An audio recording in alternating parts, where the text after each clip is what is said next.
Thanks very much. It strikes me now, we've heard first from Bob about a case where we planned on the ground how to handle a contingency and then executed the procedure with some tweaks on orbit to get it to work. And now we have the flip side of pretty much a mission plan completely on orbit, real time, to address the needs of the day. So I think it provides a nice bounding of the problem, if you will. So our next speaker is Frank Culbertson.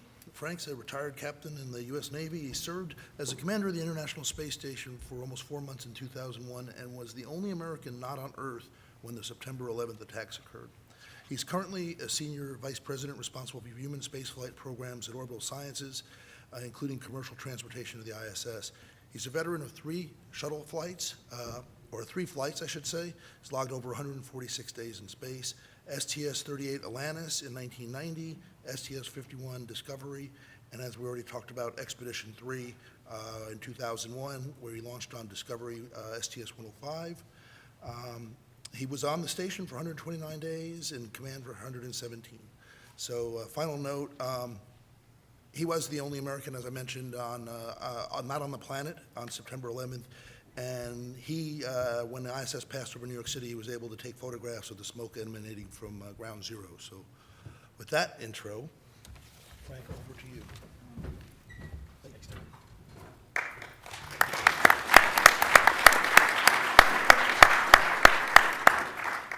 Thank you very much. I appreciate the pre-talk applause.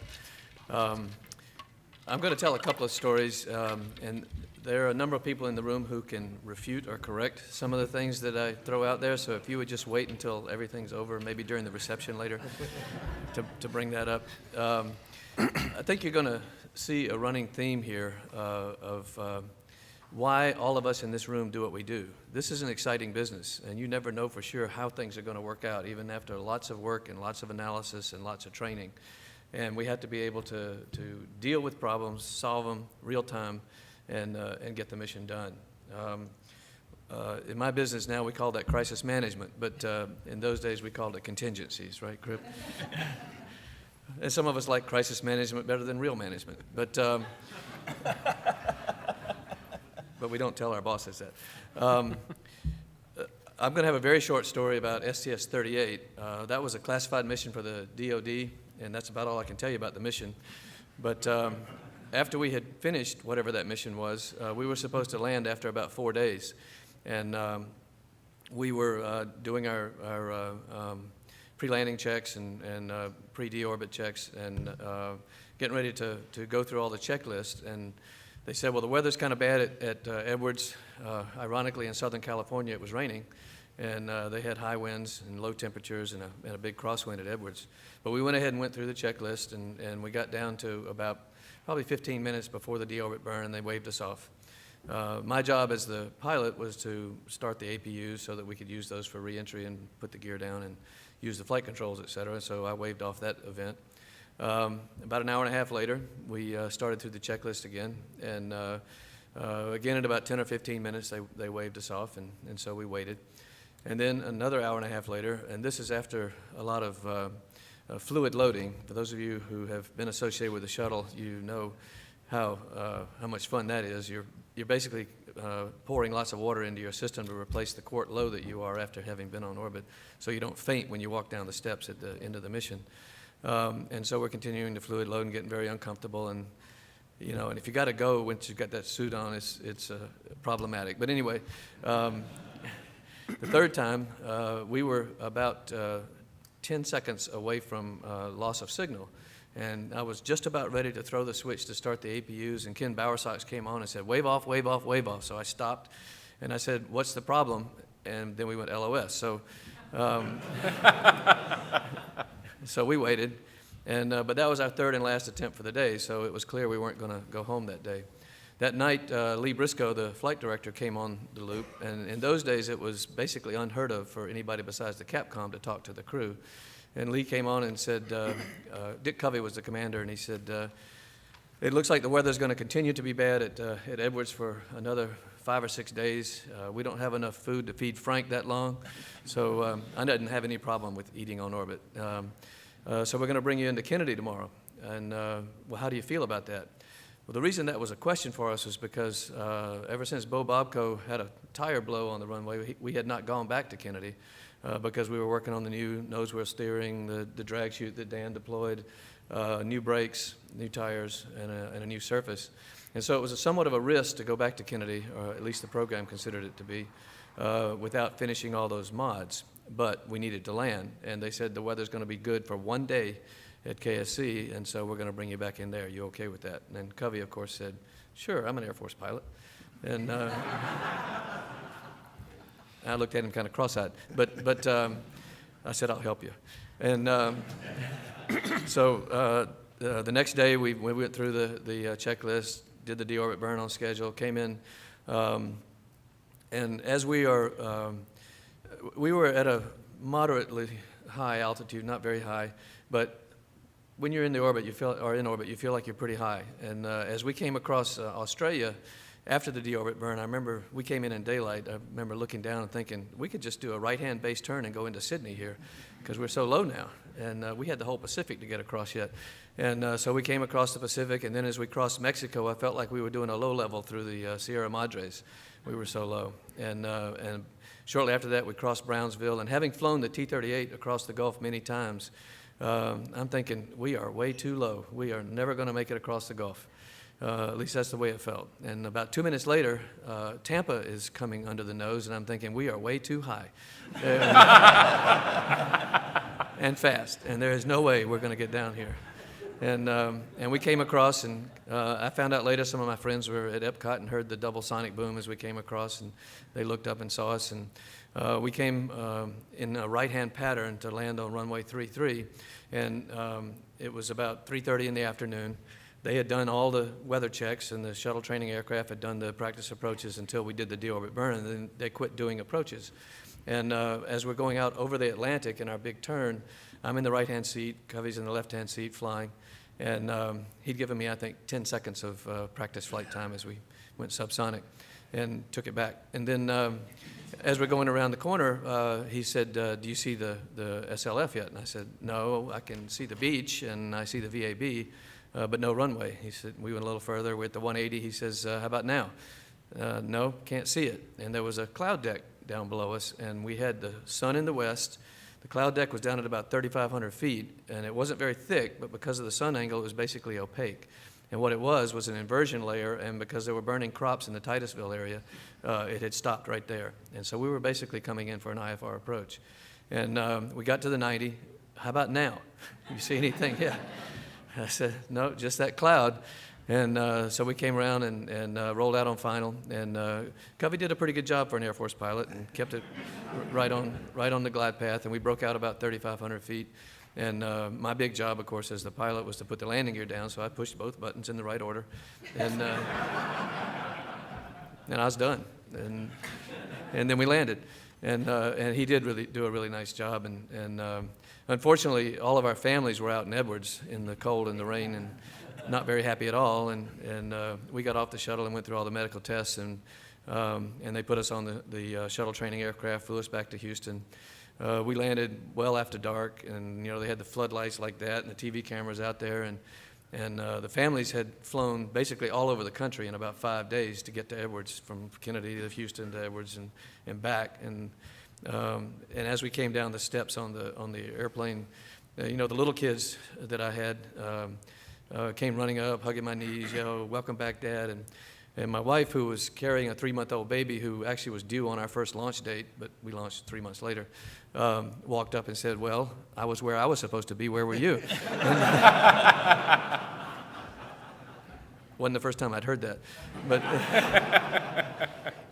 But we got through that, and I managed to get assigned to another flight, which was STS-51. And STS-51, by the way, I apologize for not having slides. I didn't know I was going to be on this panel until Tony said I could do it. STS-51 was an interesting flight because they put basically a rookie crew. I was a first-time commander, Bill Reedy, first-time pilot, and I had 3 first-time flyers as mission specialists, and it was supposed to be a very simple mission. Well, it changed over time, as they tend to do, and we were given a satellite to deploy, advanced communications technology satellite, which some of you may have worked on in the late 80s. driven into orbit by a transfer orbit stage that was built by Orbital Sciences, a young company at that time that I got to know then and know a lot better now. And it was my first introduction to Dave Thompson, J.R. Thompson, and Orbital. The transfer orbit stage was actually designed by Martin Marietta, and it passed through a few hands as it went through its design stage and eventually was approved for flight. We had a second payload on there called the Orpheus SPAS, which was a small satellite built in Germany with an observatory on it that we were to deploy with using the shuttle arm, leave for 6 days, and then rendezvous with it using the techniques that Crip had perfected and Dan had practiced so many times. And basically the same type of flight path to go back and retrieve it with the arm, and it was not rotating, so it was easy, and put it back in the payload bay. Well, on flight day 1, we were supposed to deploy the axe toss, which was in the aft part of the payload bay on a airborne support equipment that tilted up like the IUS payload used to, and at a 45-degree angle, and it was supposed to separate using an expanding tube with explosive cords in it, detonation cords in it, that would span the tube, break the structure, and it would fly away. And then we would rotate around to where we could watch it with the arm, and it would fire its toss and fly up into geosynchronous orbit.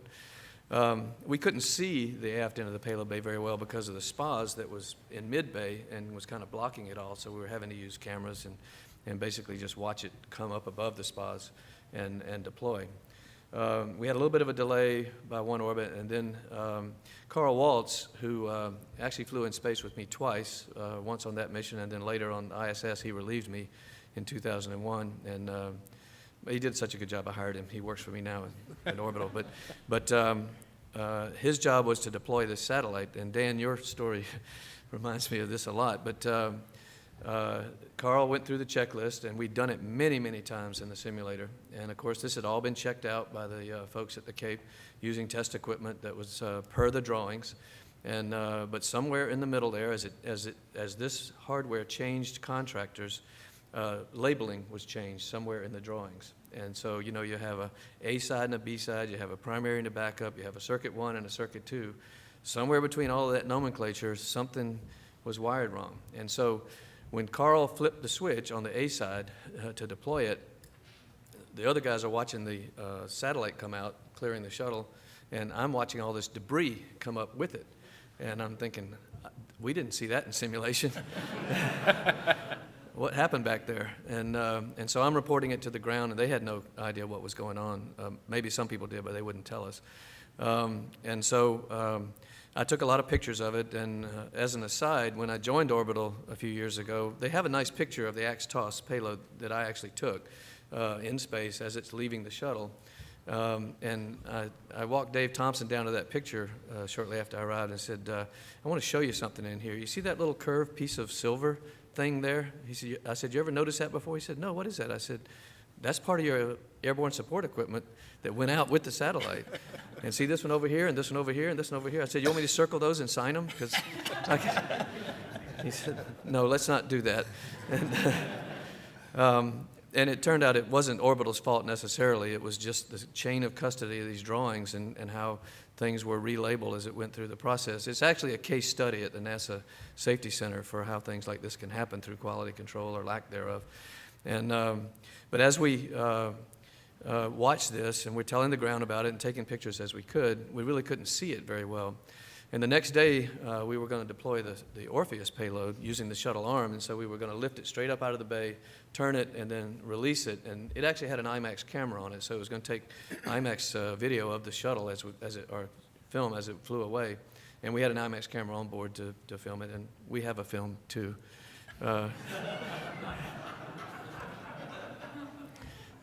But not the same as Cribs.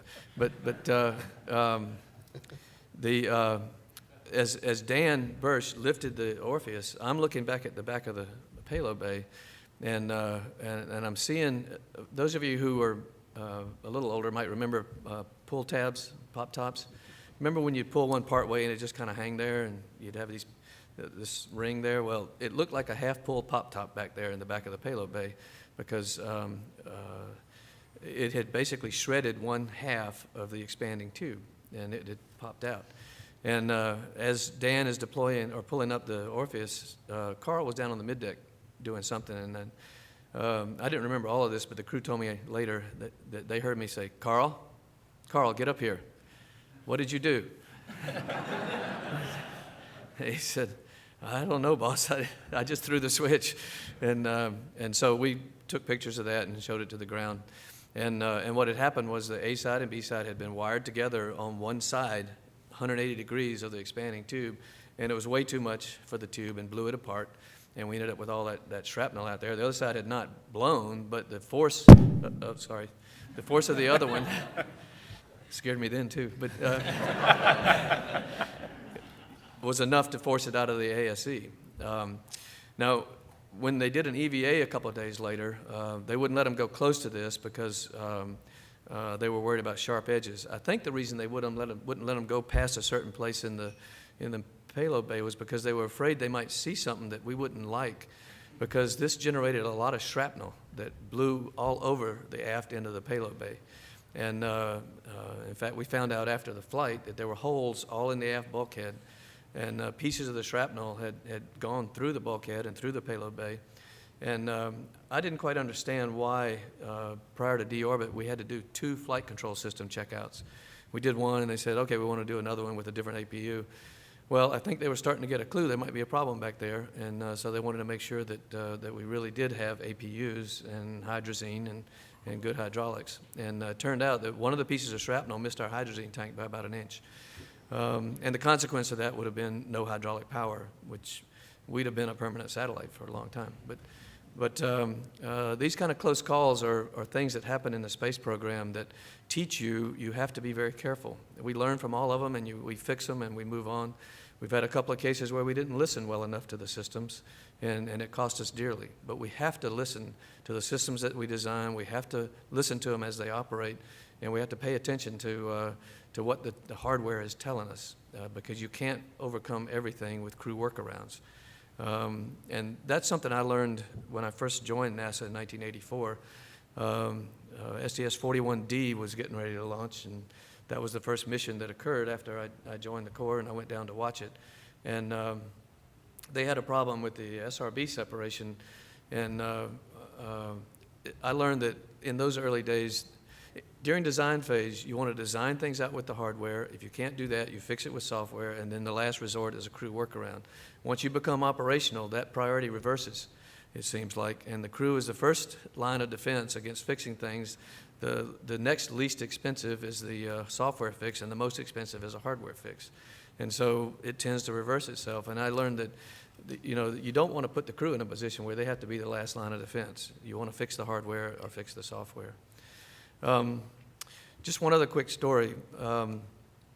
I spent a few years, after that mission, George Abbey, who some of you in here know who he is, asked me if I would take a short stint in management. I said, how long? He said, probably about a year. We want to set up this Roshan program office. We're going to fly to the Mir, and they're going to be partners with us on the ISS. I said, okay, I'll do that, but I really want to get on another flight. And he said, don't worry, it'll work out.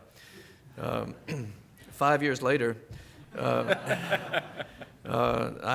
had survived as the program manager of the Shuttle Mir program and was in the station program office for a while until I finally did talk my way onto the ISS-3 mission, or Expedition 3, because an opening occurred, and I went and pounded on his desk until he said, okay. I said, I don't want to stop flying till I have to. But when I was manager of the Shuttle Mir program, we also had a few contingencies. Some of you in here remember those. The worst one was, well, what would happen is I'd usually get a call about 2 a.m. and I'd sit bolt upright in bed, and my wife would tell me later, I'd say things like, well, is the fire out now? Or was anybody hurt? Or what's the pressure now? Is everybody on the same side of the hatch? Things like that. And it would wake you up, and you'd have to start getting engaged. But when the collision occurred, it was a sequence of events that could have been avoided, and the Russians were trying very hard to figure out whether they could salvage the Kurs rendezvous system or reuse them on Progress vehicles and Soyuz vehicles, and so they were going to try to do a manual rendezvous of a Progress after it had departed. They didn't give the commander of the Mir enough information, enough tools. The kind of things we had on the shuttle for monitoring a rendezvous just weren't available to him, and The spacecraft picked up too much speed. He didn't recognize it right away, and then wasn't able to avoid the mirror, and he ended up hitting the Spectre module, which was one of the later additions. Mike Foale happened to be living in that module. He wasn't in it when it hit, but all his stuff was in there. And you know how it is if you go on a camping trip and everything washes away, it makes for a long trip finishing it up. Well, that's basically what he had to do for the rest of his time on the Mir. But that was an instance where a series of mistakes were made. We, on the American side, didn't have enough insight into what they were doing to understand what the risks were. We worked a lot more closely with them over the subsequent years on that particular program and got a lot more insight. And it actually was a good lessons learned in that we did learn to share more information with each other as we went into the ISS. The crew responded correctly once the collision occurred and the pressure alarm went off and they closed off the module. They had everybody on the correct side of the hatch. They were getting ready to get in the Soyuz if it didn't stop decreasing, but it did. And so they lost the access to the Spectre module. We actually went with several different efforts and experiments to try to identify where the leak was, including all this neon fluorescent gas that we sent up and inserted into the module during an EVA. We had the Russians going out with sharp knives trying to cut the, talk about sharp edge inspections, cut the insulation off and looking for it, but they never did find it, so we never were able to patch it. But a lot of contingency operations went on there. But it really helped our partnership, and I think it helped the success that we're now enjoying on the ISS by working through these things and learning how to work together on really hard problems. So anyway, that's 3 of the 100 things that happened to me in space, and I hope they're a little bit instructional and information to you. And don't ever give up on this job we're doing. This is fantastic, and the problems that come get your juices flowing and they make you feel really good, but don't ever tell anybody that, okay? Thank you.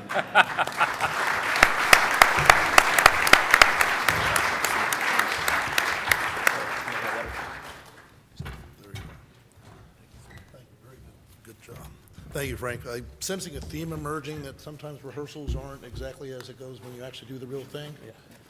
So maybe something for further discussion.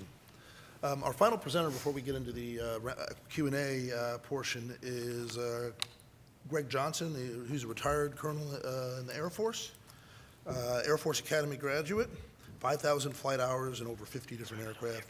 He was selected to be an astronaut in 1998. And he was the pilot of the STS-123 Endeavour, which was a station assembly mission. And he was the pilot of STS-134 Endeavour, which was Endeavour's last flight, and was also a station assembly mission. I note that he launched the AMS, which is the Alpha Magnetic Spectrometer, which is a payload that my group worked on. So that's a nice connection there. So with that, Greg, turn it over to you. Let me get you fired up here.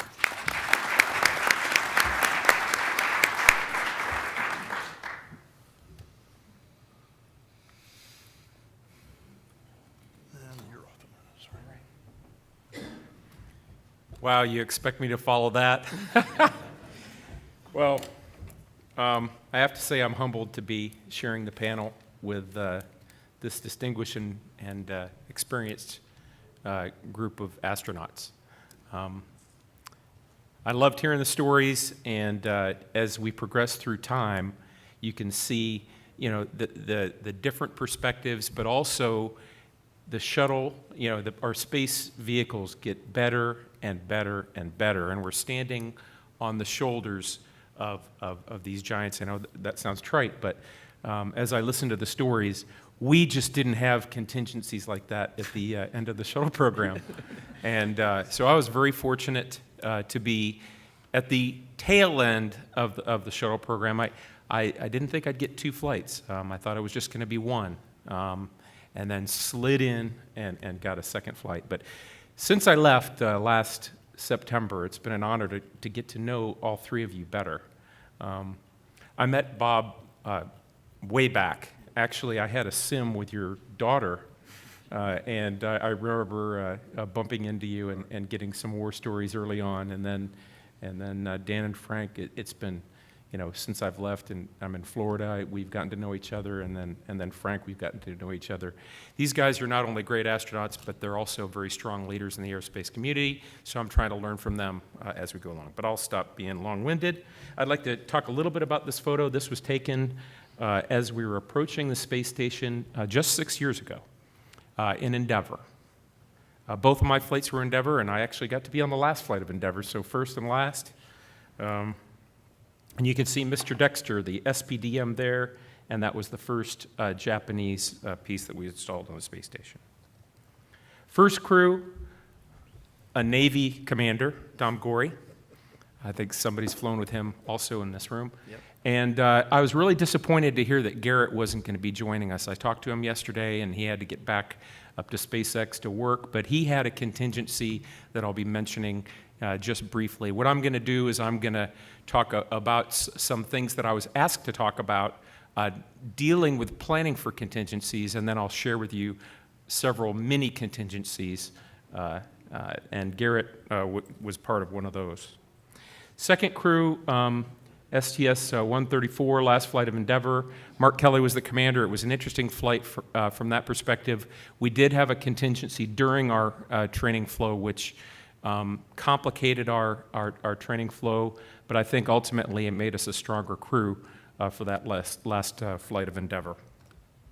So I'm going to talk real briefly about what Tony insisted that I talk about, and that is problems with propulsion on ascent. I see Bob Kelso in the audience, and there's probably other flight directors, so I don't want you guys to call me out on the pilot's perspective of planning and training for an abort. Then I'll briefly talk about some issues that happened on my 2 shuttle flights and some closing thoughts. As I was thinking about shuttle ascent contingencies, one of the big things that the flight deck is concerned about, obviously, during a shuttle launch is a propulsion problem. At the end of the shuttle era, we were assembling the International Space Station. We had 36, 37, 40 flights assembling the space station, and we were trying to get every tiny little bit of performance out of the space shuttle. So therefore, there was very little margin for propulsion type problems. And so we trained extensively for any engine failure, because engine failure all the way to the very end of the trajectory was going to significantly affect your ability to get to the space station. So this is basically the one-out abort scenario, and the early shuttle guys, you guys were hand flying these, seat of the pants. I know you were, a lot of the abort type stuff was much more manual, but on STS-123 we'd had over 100 shuttle flights, and we'd gone through that. The engineers had looked at the problems and improved them. And one of the reasons I think I was asked to be on this panel, other than being the only Air Force guy, was that I was part of the abort planning, the abort panel, where we looked at some of these contingencies. So many of you probably realize this, but just a real primer on the shuttle ascent. We launch about 2 minutes into the flight. We have SRB separation, and then, of course, then the 3 main engines are burning for additional 6.5 minutes. If we lost at the final shuttle flights, the profiles looked sort of like this, where these were called intact aborts, where they were fully certified for the expectation is we would survive these, but we trained these heavily. If you lost an engine early in the first 2 or 3 minutes, you still didn't have the ability to get anything but burning off your fuel and then coming back to Kennedy Space Center. If you managed to keep your 2 engines running up to about the 3-minute point, then you could potentially stretch to a transatlantic abort, and then later in the profile you could actually reach abort to orbit, which is a lower orbit than where we're intending, and also there was the abort once around, where you could potentially come right back to Kennedy Space Center or Edwards at the time. The return to launch site RTLS trajectory I thought was very interesting. And after we had the Columbia accident, we looked at this trajectory and we asked a lot of different questions about all phases of flight, not just reentry. And I remember some safety meetings where we were talking with our Boeing counterparts and others that were looking at this profile. This was not a simple profile. It was never tested. I think John Young once was asked if you guys were going to do an RTLS on STS-1. Is that not? Anyway, I'll get the inside story. We'll talk about that during the Q&A. But flying Mach 5 backwards into your own plume, plummeting at Mach 1, and then coming to the magical point where you would burn your fuel out of your ET at the exact point, your external tank, where you'd be able to glide back to Kennedy Space Center. We practiced it in the sim all the time, but in reality, it would have really been a challenge, and I don't think there are many astronauts that would raise their hand for the RTLS DTO. I thought it was interesting, though, as we looked at this trajectory, there are different risk trades, and one of the risk trades that was interesting to me was the MECO, the main engine cutoff conditions, where we separated from the external tank, that the altitude associated with that separation was a very difficult problem, so that you wouldn't recontact the tank. And so the higher you were when you released the tank, the lower the probability that you'd hit the tank. But that was in a direct trade with the G pullout at the bottom of the trajectory, and that was a 2.5 G pullout. Protected 2 sigma was 2.1 Gs, is what the profile ended up being.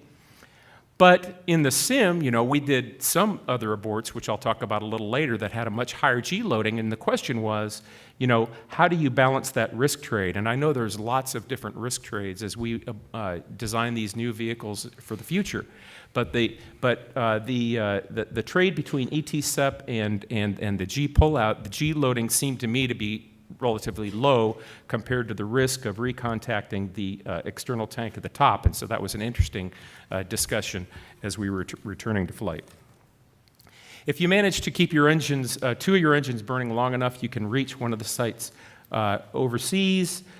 We generally put crew on the ground, a crew on the ground and 1 astronaut crew member for that contingency, because it was a certified abort, and we were actually expecting to be able to make it should we lose an engine at that window where you would go to a TAL site.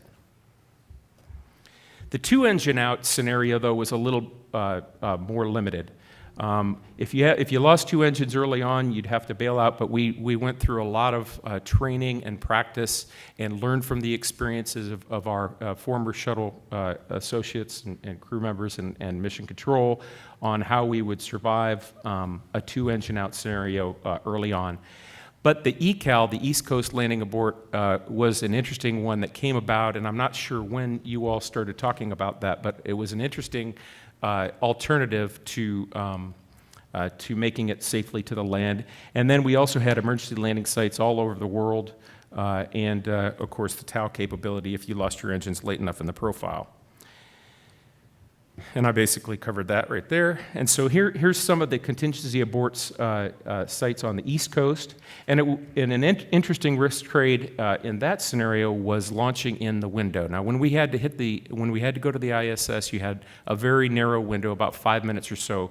And there were experienced astronauts in the office and flight directors who believed that the later you launched, this is actually true, the increased capability you'd have to go to an East Coast abort landing should you have a contingency. But that's traded with the ability to launch in that window, and so that risk trade was made, and I think the choices were to launch in the center of the window for most of the shuttle flights, unless, of course, there was a problem on the launch pad. And, of course, you could see some of the sites that there were in Europe as well for contingency aborts, and then also in Africa. At the end of the shuttle program, we had the capability to land at hundreds of places around the world. They weren't all on board, but we had the MCC had the capability, Mission Control Center had the capability to uplink the coordinates of those sites. And finally, the 3 engine out abort coverage. It was definitely a scarier scenario. We had limited options in the 3 engine out abort scenario, and so I'm not going to talk too much about that. But I guess in summary, for the abort portion, the ascent abort portion of this discussion is that we trained and trained and trained these scenarios. The commander, the pilot, and the MS2 were the flight deck operators, and we trained this, but we trained it strongly with mission control. And although we believed that we had the capability to survive a one-engine failure in a calm-out situation, I certainly believe that the scenario that we would have with a propulsion failure during ascent, especially multiple engines, we would be at the mercy of MCC, and so we trained significantly with the MCC guys. I was a Capcom, and so working through many of those scenarios, we, the crew members, just didn't have enough situational awareness, and the whole team on the ground, monitoring our engines, monitoring our trajectory, they're ones that were going to save the day for us. But finally, I'd also like to talk a little bit about automation. I know in the early days, most things were manual.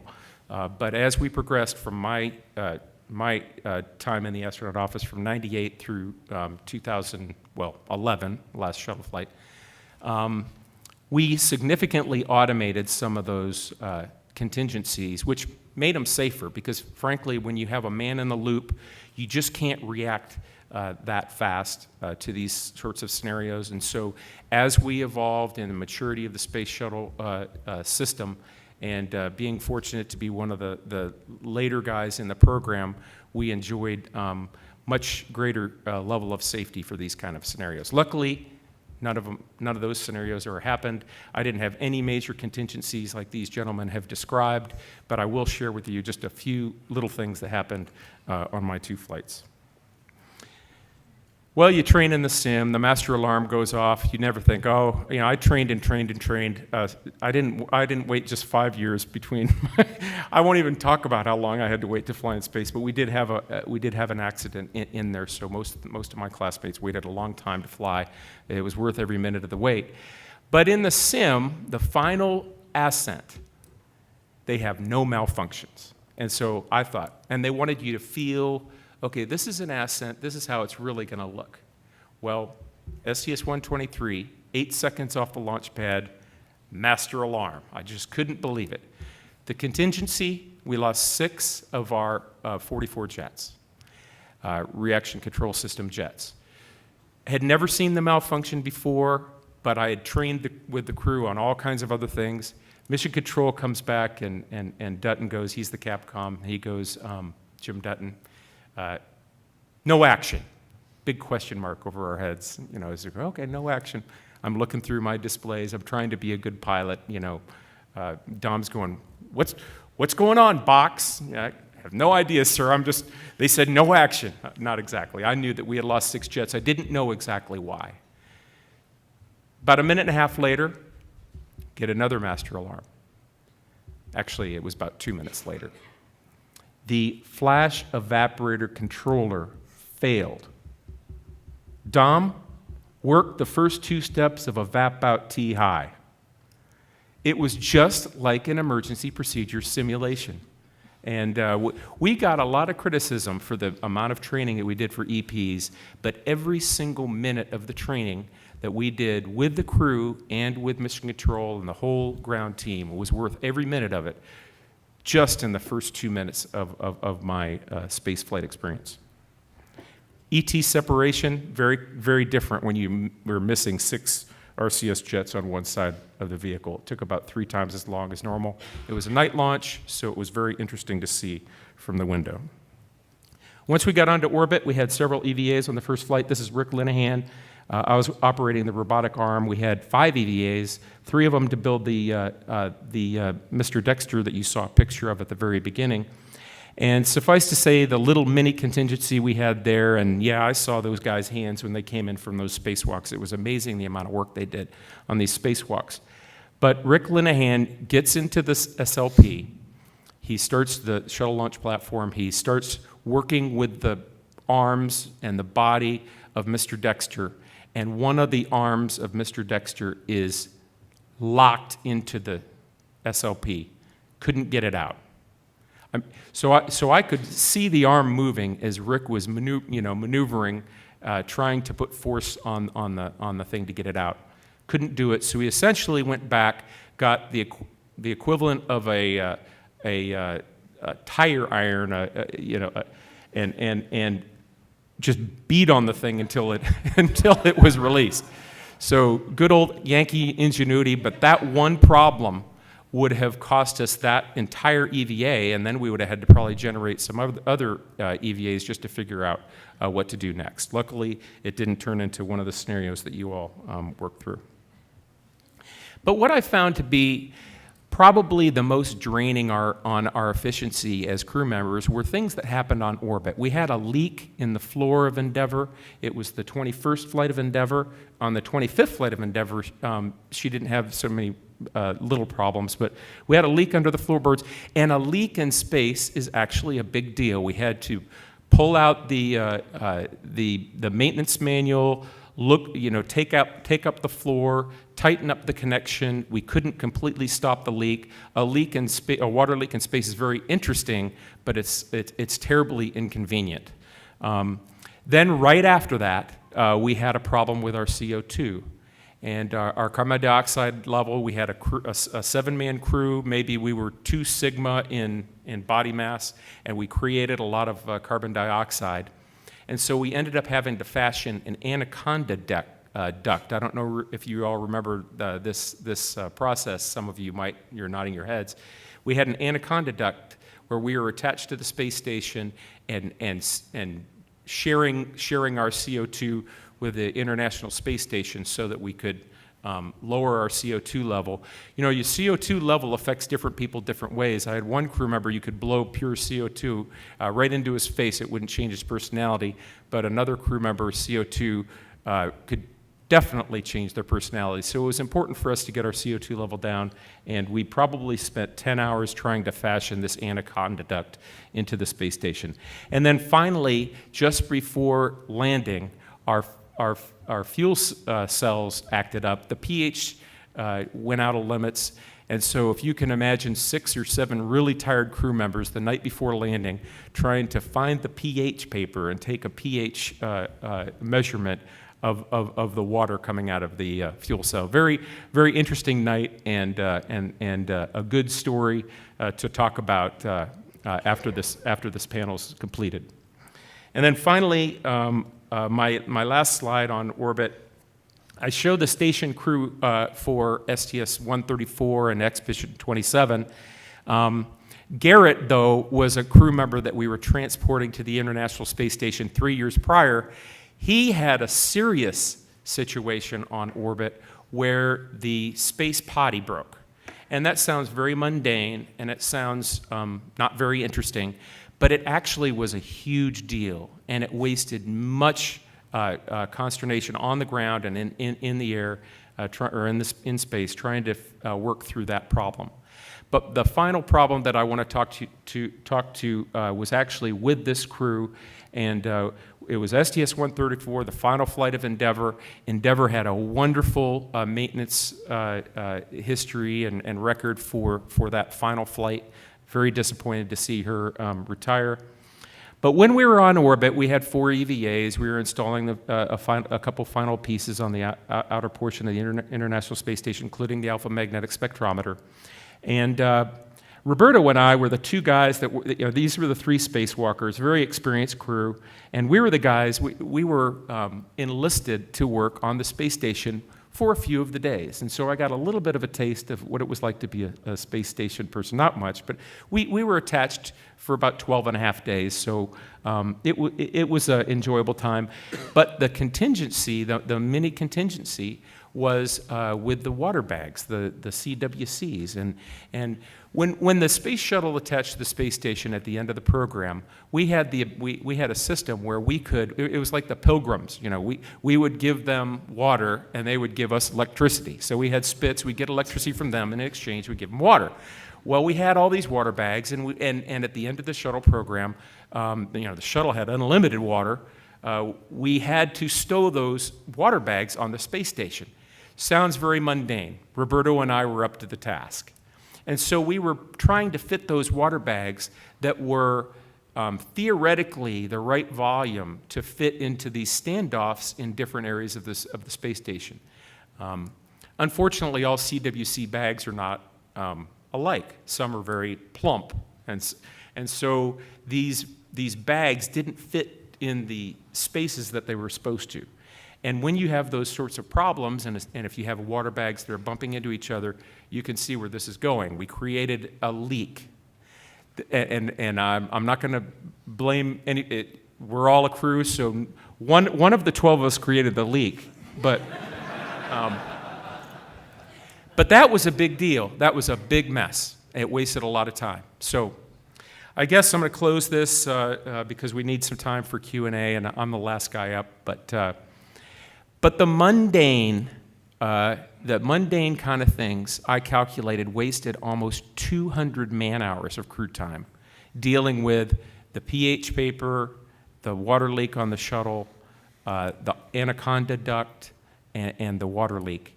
And then I don't know how many hours, Garrett, it was very difficult as well. I remember talking to him on the phone after the flight. I was back fat, dumb, and happy after STS-123. He was up there, and he didn't have a space potty. But so many hours that are wasted by those things. And so I guess my point is the mundane issues are things to, as the shuttle system got more reliable and the systems performed better for us, those little details of living in space is still very hard. And those little details made a big difference. And my second closing thought and final closing thought is a recognition of the huge team that started way back all the way through all of the vehicles, through the space shuttle. We've had a wonderful history of teamwork, working with engineers, working with scientists, working with operators on the ground, and then working with very experienced and very distinguished astronauts along the way. So I guess that's all I had, and I guess we can start the Q&A.